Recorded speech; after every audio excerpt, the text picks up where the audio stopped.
Bonjour à toutes et à tous, soyez les bienvenus si vous nous rejoignez à l'écoute des RFI en direct de Paris, il est 18h.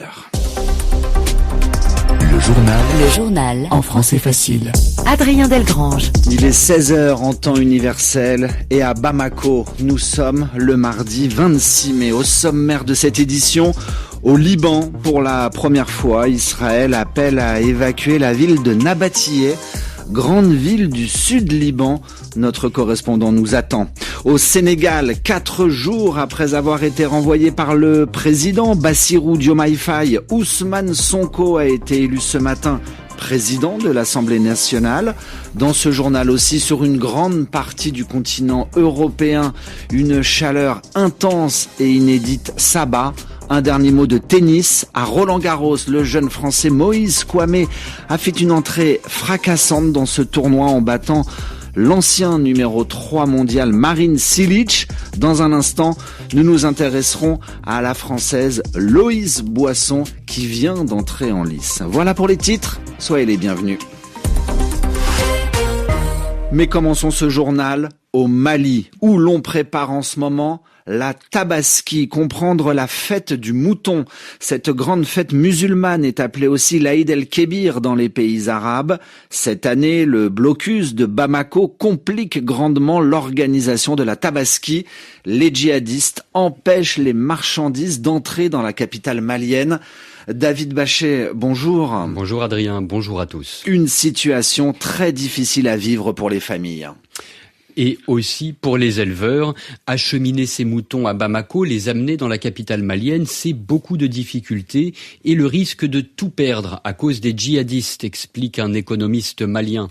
Beaucoup d'éleveurs ont préféré exporter, les vendre dans les pays voisins. C'est ce que confirme un important acteur de la filière viande, un professionnel. Ceux de Kay, Nara, Nioro ou Kita, des villes maliennes, ont souvent mené leurs bêtes vers le Sénégal et la Mauritanie. Ceux de Mopti vers la Côte d'Ivoire, détaille encore cette source. Mais cela a un coût significatif, ça coûte cher. Surtout quand le blocus, l'action des djihadistes, oblige à payer le carburant au marché noir. Et de conclure, cette Tabaski, c'est une catastrophe pour les éleveurs. Pour les familles aussi, confrontées à des prix qui ont explosé, qui ont grimpé. Les années passées, on pouvait trouver des moutons à 50 ou 75 000 francs CFA. Cette année, il n'y a rien en dessous de 120 000 francs, le premier prix pour un petit mouton. Les oignons, le poisson, le lait ont aussi augmenté. Quant à l'électricité, c'est le statu quo, ça n'a pas bougé. Une quinzaine d'heures de courant par jour seulement, jusqu'à 2 ou 3 jours entiers, une quinzaine d'heures de coupure d'électricité par jour et jusqu'à 2 ou 3 jours entiers d'affilée dans certains quartiers de la capitale. Selon un communiqué du gouvernement, un nouveau convoi de plus de 600 camions-citernes chargés de carburant a pu entrer dans la capitale samedi, sous escorte militaire, accompagnée de l'armée. C'est ce qui a suscité l'espoir d'une amélioration pour le jour de la fête demain. Les précisions de David Bachet. Merci David. La fête de la Tabaski sera célébrée demain, mercredi. Comme un air de revanche politique au Sénégal, Ousmane Sonko n'a pas dit son dernier mot. Il a été élu à la mi-journée président de l'Assemblée nationale sénégalaise. Le président de la République avait mis fin à ses fonctions de Premier ministre il y a 4 jours. Ousmane Sonko n'est plus le chef du gouvernement, mais il a été élu aujourd'hui avec 132 voix. Il devient ainsi la 2e personnalité de l'État. Je n'utiliserai pas cette responsabilité pour organiser le chaos dans le pays, a déclaré le nouveau président de l'Assemblée nationale sénégalaise. 18h04 à Paris, autre grand titre, la situation au Liban. L'armée israélienne poursuit ses attaques sur le sud Liban. Hier encore, un violent bombardement israélien contre une localité du sud de la plaine de la Beka a fait, selon encore un bilan provisoire, 11 morts, 15 blessés. De son côté, le Hezbollah continue d'attaquer des positions israéliennes.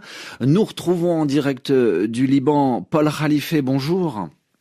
Bonjour Adrien, bonjour tout le monde. Vous êtes l'un des correspondants des RFI au Liban, Paul. Aujourd'hui, 26 mai, les Israéliens ordonnent l'évacuation, demandent expressément aux habitants de quitter la grande ville de Nabatiyeh. Oui, Nabatiyeh est la 2e ville du sud Liban en termes de population avec plus de 120 000 habitants.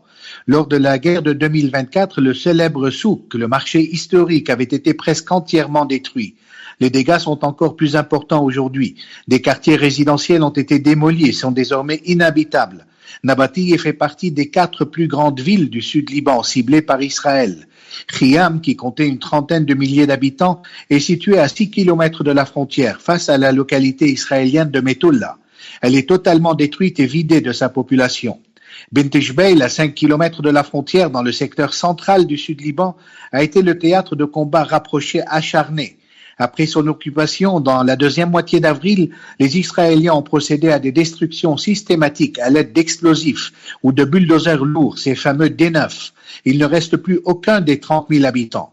Khiam et Bint Jbeil se trouvent au cœur de la zone tampon, établie unilatéralement par Israël dans le sud Liban.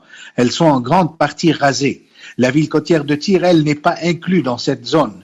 La cité antique, qui se trouve à 25 kilomètres de la frontière, est la plus grande en termes de population avec 150 000 habitants. L'armée israélienne a ordonné son évacuation le 22 mai, avant de commencer de violents pilonnages qui ont réduit en ruine des quartiers entiers. Merci beaucoup Paul Khalifé, en direct du Liban pour RFI. Près d'une semaine après la diffusion d'une vidéo par le ministre israélien de la Sécurité nationale, où l'on voit l'arrestation de militants de la flottille pour Gaza, des hommes, femmes agenouillés, menottés et maltraités.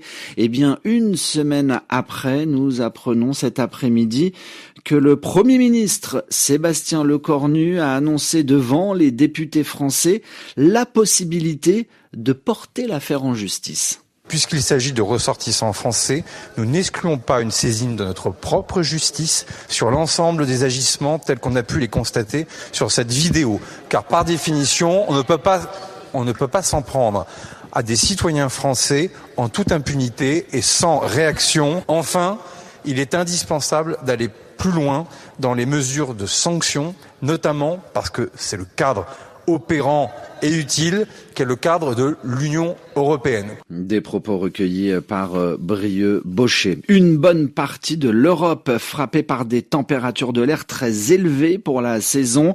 En France, 13 départements de l'ouest du pays seront placés demain mercredi en vigilance orange canicule. La France qui a battu un nouveau record de chaleur pour un mois de mai ce mardi, nous indique à l'instant Météo France. Dans l'actualité française, la remise en liberté de l'ancien PDG de l'entreprise Lafarge, Bruno Lafont, et son bras droit, Christian Hérault. Les 2 hommes avaient été condamnés il y a 1 mois et demi pour financement du terrorisme en Syrie. Pour retrouver la liberté, ils devront payer chacun une caution de 90 000 et 100 000 euros et ont interdiction de quitter le territoire national. Le casse du musée du Louvre, bientôt au cinéma. Le spectaculaire vol de bijoux en octobre dernier dans le plus grand musée au monde va être l'objet d'un film réalisé par Romain Gavras. Alors ni le titre, ni la date de sortie, ni le nom des acteurs pour ce film n'ont encore été annoncé. Refermons ce journal à Roland-Garros, où se poursuivent les internationaux de France de tennis. La fin des matchs du premier tour sont à l'honneur aujourd'hui. Éric Mamrut, vous êtes sur place. Vous suivez l'entrée en lice de Loïs Boisson, la Française qui s'était révélée l'an passé en atteignant les demi-finales du tournoi. Effectivement, Loïs Boisson, que l'on n'a pas vu beaucoup depuis sur des cours de tennis professionnels. Donc après cette incroyable demi-finale ici même l'an dernier à Roland-Garros, elle avait remporté dans la foulée un tournoi à Hambourg, mais ensuite avait été sérieusement perturbée par de nombreuses blessures à la cuisse puis à l'avant-bras droit. Résultat, ce n'est qu'au mois d'avril dernier qu'elle est revenue sur le circuit, ne jouant que très peu, ne gagnant que très peu, une seule victoire en 4 matchs. Elle manque donc de repères, de rythme, et on le voit, c'est compliqué face à son adversaire du jour, la Russe Anna Kalinskaya, 24e mondiale. La Russe mène 6-2, 3-1.